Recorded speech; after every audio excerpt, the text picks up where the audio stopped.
Be me, 52, finally ready to share what really happened. Sitting in my empty apartment on a Tuesday evening. Been thinking about this for months now. Need to get this out somewhere because literally nobody will listen to me anymore. Let me start from the beginning. Married Robert when I was 24. Thought he was different from other men. He was gentle, quiet, worked with his hands, owned a small auto repair shop, nothing fancy but honest work. Back then I thought that was refreshing. Thought I could help him grow, reach his potential. Fast forward through having our 3 boys. Peter in 96, Derek in 98, Joel in 2001. Beautiful children, smart as whips. But watching Robert interact with them started to bother me. All that rough housing, teaching them about cars and tools. I could see the patterns forming early. Started speaking up more around the house. Would interrupt when Robert was telling the boys some story about his day at the shop. Boys, remember that there are many different kinds of intelligence. Your father's work is important, but don't let anyone tell you that's the only path. Robert would just get this look on his face and change the subject. Dinner conversations became my opportunity to really educate them. Robert would try to ask the boys about school, sports, normal father stuff. I'd redirect, Peter, tell us about that book we read on gender roles in society. Or, Derek, what did you think about our conversation on systemic inequality? The boys would look uncomfortable, but I knew this was important foundation work. Robert started getting defensive about everything. Can't I just ask my son about his baseball game without it becoming a lecture? He'd say this right in front of the children, so I'd have to explain patiently that sports culture often reinforces harmful masculine stereotypes, that competitive hierarchies teach boys that dominance equals worth. Basic stuff, really, but he couldn't see it. Money became a constant source of tension. His little shop brought in maybe $45K a year, sometimes less. I had to make all the real financial decisions because he just didn't think strategically. Would want to waste money on tools he needed or some vacation to a lake. Meanwhile, I'm trying to save for the boys' futures, buy educational materials, pay for enrichment activities. Told him countless times that I wasn't trying to control anything, just trying to be responsible about our family's resources. But he'd get sulky when I'd use our savings for something important like Peter's debate camp, or when I bought that documentary series about the history of oppression. We can't afford this right now, Sarah. Like he didn't understand that investing in our children's consciousness was more important than whatever car part he wanted. The worst part was watching him try to undermine my parenting. I'd be explaining to Joel why certain toys reinforce violent tendencies, and Robert would literally roll his eyes where the boy could see. Or I'd be having a teaching moment about how traditional family structures harm everyone, and he'd interrupt with, Sarah, he's 8 years old. As if age was an excuse for ignorance. Intimacy became impossible. How could I be close to someone who fought me on everything I was trying to build? Every time he'd approach me, I'd think about how he'd contradicted me in front of Peter that morning, or how he'd dismissed my concerns about Derek's aggressive play fighting. I needed a partner who understood what we were working toward, not someone who sabotaged it. Started being more direct about the housework situation. I was doing emotional labor constantly, planning, teaching, guiding these children toward enlightenment. The least he could do was handle the physical maintenance of our home. But he'd complain, I work 10 hours a day and come home to more work. Couldn't see that my work was never ending. That, deprogramming 3 boys from toxic societal messages, was exhausting. His appearance started bothering me too. Gained weight, stopped caring about how he presented himself. Would show up to school events in his work clothes, grease under his fingernails. I'd try to suggest better options. Robert, this is Peter's academic awards ceremony. But he'd get defensive. What's wrong with how I look? Couldn't understand that he was representing our family, representing what we stood for. Around the time Joel turned 12, things got really bad. Robert started openly challenging me in front of all 3 boys. I'd be explaining something important, maybe how traditional masculinity hurts men too. And he'd say something like, Sarah, enough, right there at the dinner table, undermining years of careful education. The boys started taking his side more often, would get quiet when I tried to have real conversations. Peter actually said to me once, "Mom, can we just eat without talking about this stuff?" Broke my heart because I could see Robert's influence taking hold, all that toxic conditioning seeping back in. Tried couples therapy, but Robert wasn't really committed. Would sit there saying things like, "I just want peace in my own home." When Dr. Martinez would try to explore deeper issues, Robert would shut down. I don't think wanting to parent my own children makes me a bad person. Completely missing the point that his version of parenting was the problem. The breaking point came when Derek was 17. He'd been accepted to this amazing summer program for social justice advocacy. Cost $3,000, but it was exactly what he needed. I used money from Robert's shop improvement fund to pay for it. When he found out, he completely lost it. "You spent my money without asking me." Said this right in front of Derek and Joel. I had to explain in front of our children that marriage meant shared resources, that his attitude about his money was exactly the old kind of patriarchal thinking we were trying to overcome. But he kept yelling about how he'd been saving for equipment he needed, how he'd already promised his partner Mike they could expand. Derek ended up not going to the program because he felt guilty. Said he didn't want to be the reason his parents were fighting. This beautiful, conscious young man sacrificing his growth because his father couldn't see past his own selfishness.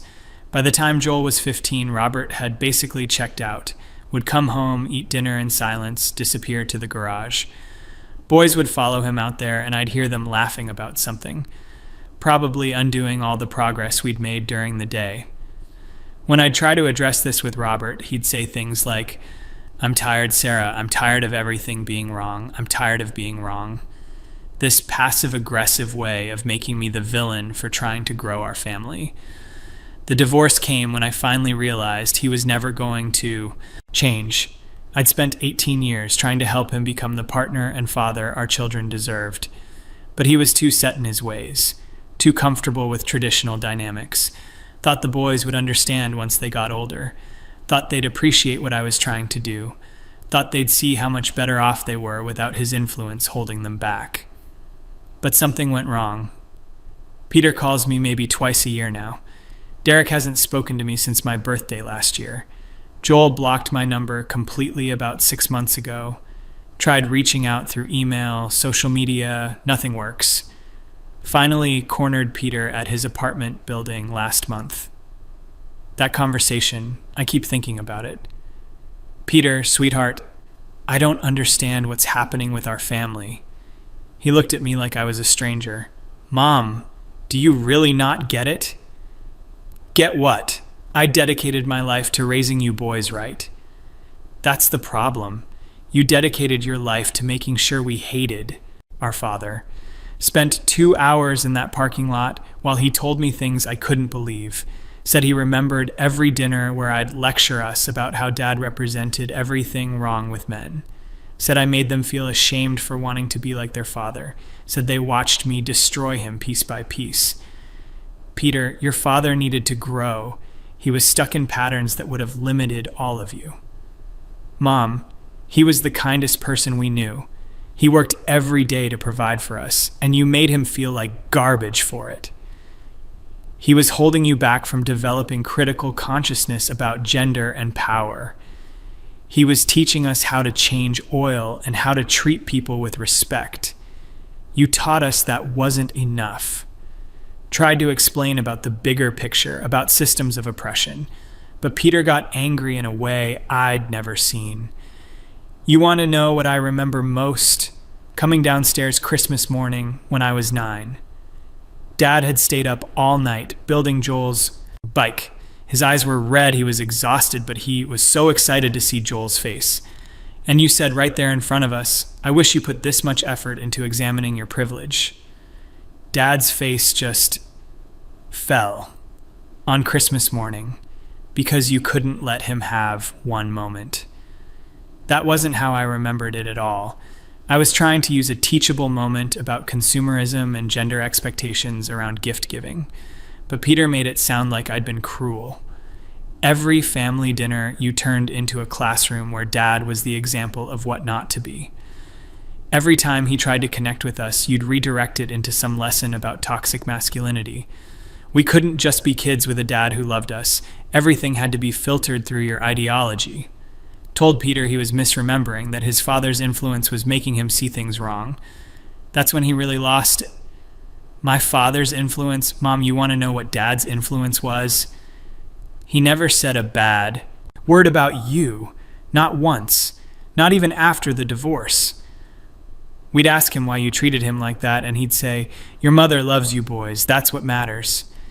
Even when you'd humiliate him in public, even when you'd laugh at his ideas, even when you'd spend his money without asking. He protected you to us for years. We figured out who you really were on our own. This was completely unfair. I never humiliated Robert in public. I simply refused to pretend his opinions were automatically valid because he was a man. If he felt humiliated by being questioned, that was his own fragility. But Peter wasn't done. You want to know the moment I knew we were done? I was 22, remember? I brought my girlfriend over for dinner. Sarah, remember her? Sweet girl, studying to be a teacher. She mentioned she was excited about potentially staying home with kids someday. And you spent the entire evening explaining to her why that choice was problematic, why she was internalizing oppressive structures. This girl I cared about, sitting at our table, being lectured about her own dreams. I did remember that evening, felt it was important to help a young woman think critically about societal expectations, but the way Peter described it made it sound like I'd been attacking her. She cried in the car afterward, Mom, said she felt stupid and backwards. Never came to another family dinner. We broke up 6 months later. Not because of you directly, but because I started seeing my family through her eyes. Started realizing that Dad walking on eggshells wasn't normal. That you turning every conversation into a political statement wasn't normal. That a grown man having to ask permission to buy tools for his own business wasn't normal. Tried to explain that I never controlled Robert's purchases, just wanted to be consulted about major financial decisions, but Peter cut me off. Mom, you made him ask permission to spend $40 on new work boots. Because you'd already allocated that money for Derek's activism books. Books Derek never read, by the way, because you'd made learning feel like punishment. Dad worked in steel-toed boots with holes in them for 3 months because of that. This was getting distorted. I'd simply prioritized educational materials over Robert's impulsive shopping. The boots could have waited, the books were time-sensitive for Derek's development. But Peter was crying now, actually crying. You broke him, Mom. We watched you break our father over 18 years. Every time he tried to be excited about something, you'd explain why it was problematic. Every time he tried to share his interest with us, you'd redirect it to your agenda. Remember when he wanted to take us fishing? You made it into a lecture about masculinity and violence toward nature. Remember when he suggested we build a tree house? You said it reinforced hierarchical thinking and property ownership. Those weren't attacks. Those were opportunities to help the boys think deeper about activities they were accepting without question. Fishing did normalize a violent relationship with nature. Treehouses did teach children to claim dominion over environments, but apparently Peter saw it differently. He stopped suggesting things after a while, just stopped trying. Would come home, do whatever housework you'd assigned him, eat dinner quietly while you lectured us. Then disappear to the garage because that was the only place in his own house where he wasn't being corrected. Peter, your father was resistant to growth. I was trying to help him become his best self. His best self, Mom, his best self was who he was before you decided he was broken. He was curious, optimistic, funny. He'd tell us stories about his customers, teach us card games, sing badly in the car. You turned him into someone who apologized for existing. We stood there for almost an hour while Peter told me story after story, each one more upsetting than the last. By his version of events, I'd spent years systematically tearing down a good man. But that wasn't what I was doing. I was trying to raise conscious children and help Robert overcome his conditioning. The conversation with Derek 2 weeks later was even worse. Tracked him down at his gym, waited until he was done with his workout. He was less emotional than Peter, but somehow more cutting. "Derek, baby, I need you to help me understand what's happening with our family." He looked exhausted before I even finished the sentence. "Mom, what do you want me to say?"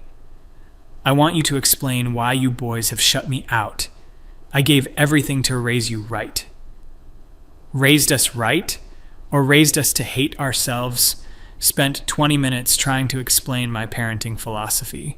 How important it was to interrupt harmful socialization early.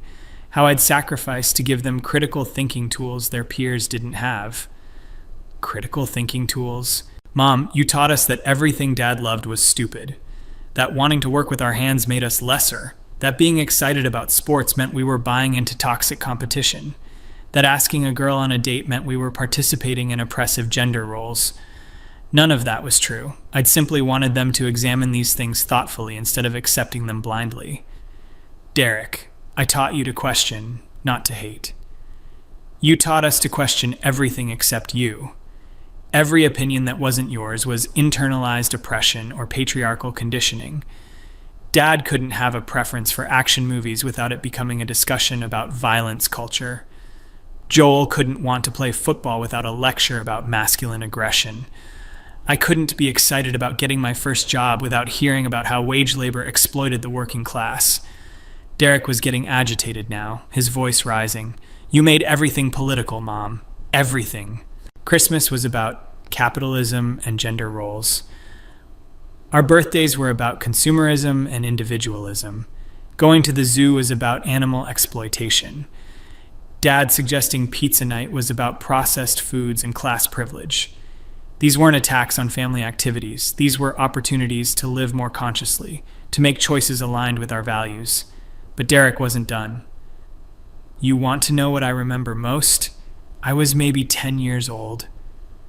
Dad had saved up money to take us to this baseball game. He was so excited, had been planning it for weeks, got us jerseys, bought peanuts and Cracker Jacks, the whole thing. And the entire drive there, you explained why baseball represented everything wrong with American masculinity. Talked about how sports distracted the working class from real issues. How competitive culture taught boys that winning mattered more than relationships. By the time we got to the stadium, Dad wasn't talking anymore. We sat through 9 innings in silence while he tried to pretend he wasn't miserable. I remembered that day differently. Had been trying to help the boys enjoy the game while understanding its cultural context. Wanted them to appreciate their father's gesture while thinking critically about what they were consuming. "Derek, I was trying to help you develop analytical skills. You were ruining everything Dad tried to do with us. Every time he planned something fun, you'd find a way to make it into a lesson about oppression. Every time he got excited about sharing something with us, you'd explain why it was harmful. He stopped planning things after a while, just let you take over all the family decisions. This was so frustrating. Robert stopped planning things because he wasn't good at considering the broader implications. I took over family decisions because I was better at thinking through complex factors. But Derek made it sound like I'd been controlling. Mom, do you remember when Dad wanted to teach us to change oil? Of course I remembered. Had explained that car maintenance was important life skill regardless of gender, but that we needed to discuss why automotive culture was typically masculine coded. You turned a father wanting to teach his son something useful into a 2-hour discussion about gender performance. Dad finally just said forget it and walked away. Never offered to teach us anything again. Now, I'm 26 years old, and I don't know how to change my own oil because you couldn't let him share his knowledge without deconstructing it. This wasn't my fault. Robert could have taught them car maintenance at any time. He chose to withdraw rather than engage with important questions about gender and skill sharing. Told Derek he was misplacing blame, that his father was responsible for his own choices. That's when Derek got really angry. responsible for his own choices. Mom, you made it clear that all his choices were wrong. Every hobby was problematic, every interest was toxic, every opinion was ignorant. You didn't marry Dad to change him. You married him to destroy who he was and rebuild him. And when he wouldn't let you, you made his life miserable until he left. Completely unfair characterization. I'd married Robert because I loved him and saw his potential. Wanted to help him grow beyond the limitations society had placed on him.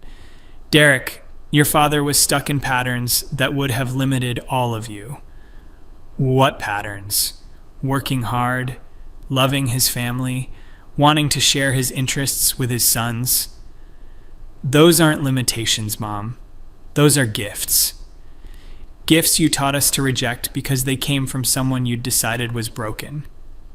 We argued for another 30 minutes, Derek telling me story after story that painted me as some kind of villain, him claiming I'd humiliated Robert in front of his friends, when I'd simply pointed out problematic assumptions in their conversations, claiming I'd isolated Robert from his family, when I'd just questioned why we needed to spend every holiday with people who reinforced traditional gender roles, claiming I'd controlled our finances, when I'd been trying to make responsible long-term decisions about our family's future. The conversation with Joel last week was the worst of all. Finally got him to agree to meet me for coffee. Thought maybe the youngest would be more understanding, less influenced by his brothers. Joel, sweetie, I've missed you so much. He barely looked at me. What do you want, Mom?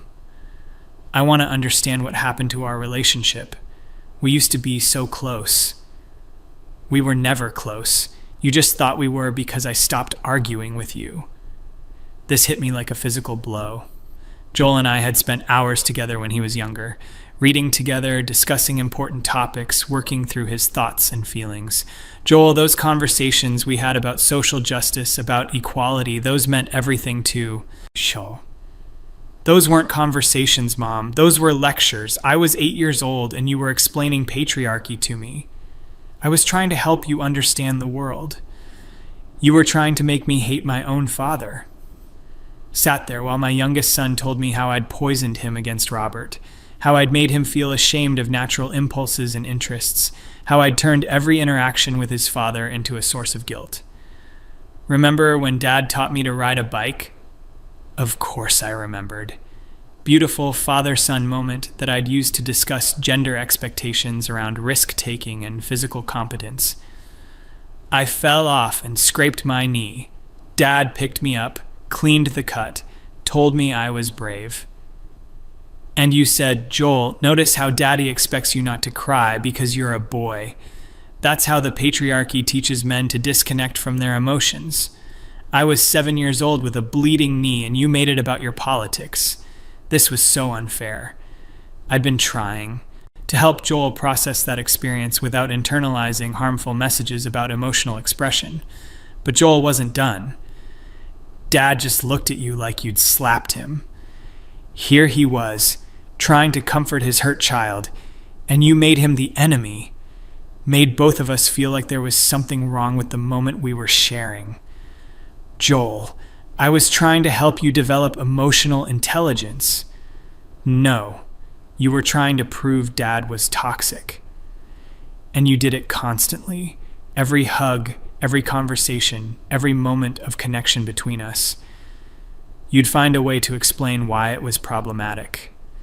We sat in that coffee shop for 2 hours while Joel systematically destroyed every memory I had of trying to be a good mother. According to him, I hadn't been protecting the boys from harmful socialization. I'd been preventing them from having a relationship with their father. The worst part wasn't even what you did to Dad, though that was horrible. The worst part was watching you teach us to see love as oppression. Dad working long hours wasn't sacrifice, it was absence. Dad wanting to share his interests wasn't generosity, it was imposing masculinity. Dad being affectionate wasn't love, it was patriarchal conditioning. You took everything good about having a father and made it suspect.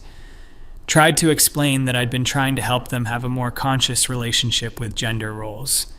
That uncritical acceptance of traditional fatherhood could limit their emotional development. Joel, I wanted you boys to have access to a full range of human experience, not just traditional masculine roles. Mom, Dad cried at movies. He hugged us constantly. He talked about his feelings. He was emotionally available in every way you said men couldn't be. But you couldn't see it because you decided he was the enemy. This wasn't true. Robert did struggle with emotional expression, often retreated to the garage instead of working through conflicts, would shut down during important conversations about household dynamics. Joel, your father avoided difficult conversations about growth and change, because every conversation became about what was wrong with him. Because you never wanted to grow together, you wanted him to disappear and be replaced by someone else. Someone who agreed with you about everything. Someone who had no opinions or interests that challenged yours. Joel was crying now, but trying to hide it. Dad loved you, Mom. Even after everything, he still talks about you with respect. Says you're a good person who got lost in ideas. But we lived it. We watched you destroy someone who loved you. Watched you take a kind, generous man and turn him into someone who apologized for breathing. The conversation ended with Joel telling me he needed space to process our relationship, that he might be willing to try again someday, but not now, that seeing me was too painful because it reminded him of watching Robert suffer, be involved. Thinking about these conversations for weeks now, trying to understand where everything went wrong. I gave everything to raise those boys consciously, sacrificed my own needs to help them develop critical thinking about gender and power, dedicated my life to interrupting harmful socialization before it could take root. But somehow they see me as the villain. They remember every time I questioned Robert's choices as an attack, every time I redirected a conversation toward important topics as a lecture, every time I made a financial decision as control.